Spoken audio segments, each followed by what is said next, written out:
In his fourth inaugural address, Franklin Delano Roosevelt said, "We have learned that we cannot live alone."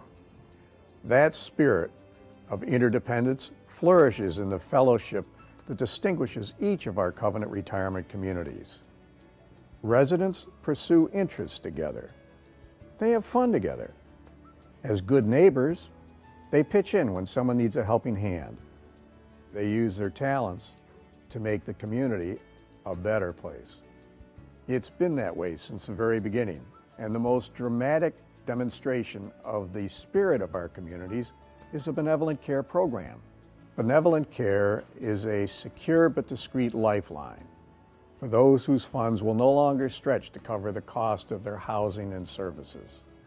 I have always supported the Benevolence Fund, but it wasn't until Annette Grandine told her story at the fundraising event that it became very clear to me how important it is. You know, Annette was a very hard-working lady. No one would ever have guessed that she needed financial help. Oh, I know. And the three of us were such good friends, I didn't give it another thought. The Benevolent program is such a great thing, and it's helping so many people. I'm glad it's available. Residents know that by contributing to Benevolent Care, they are supporting the financial well-being and dignity of their neighbors. Let's hear more about why folks contribute and how they feel about those contributions. I think that Benevolent Care is one of the most beautiful aspects of living at the homestead, or that would be true of any of the CRC's facilities. I think it is so beautiful because it allows us to care for our neighbor. It does this in a way that honors the dignity of them as individuals. They are not in any way put on the spot, and we don't have any idea who are receivers of the Benevolent Care money. So it gives us a very good feeling of being able to give and to help our neighbors. I was happy to take out a gift annuity because it not only helps the person we're wanting to help, but it's good for us financially.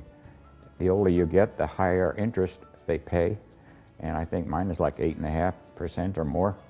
I turned 80 this year, and I decided it was time to do some kind of a charitable gift annuity somewhere.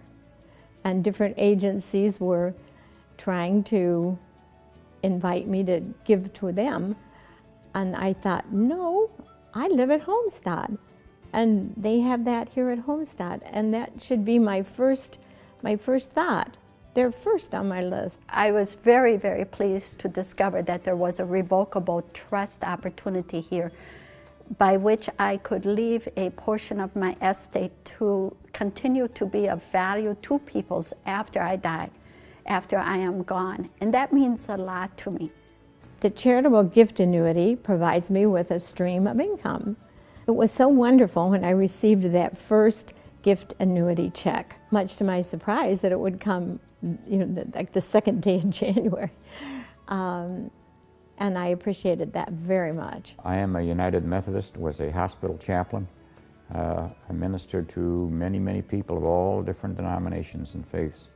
When my wife and I came here, we were delighted to hear it wasn't just for Covenant people, but for anyone that wanted to come here.